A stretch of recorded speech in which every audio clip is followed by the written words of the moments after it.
Hi, this is Sarah from The Savvy Professor, and in today's video, we'll talk about how to fix a GE washer that's not spinning.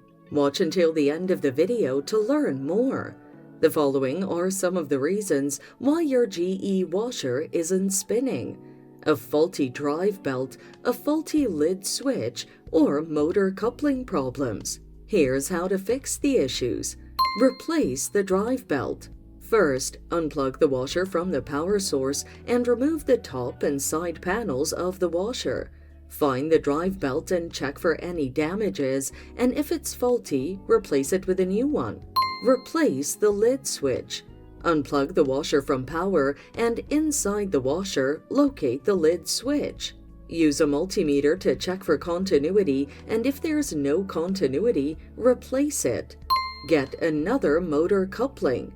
Switch off the washer, then find the motor coupling. Check the motor coupling for any damage or wear and replace it if faulty. Then switch on your washer and test to see if it's working. And that's it. Fixing a GE washer that's not spinning is that easy.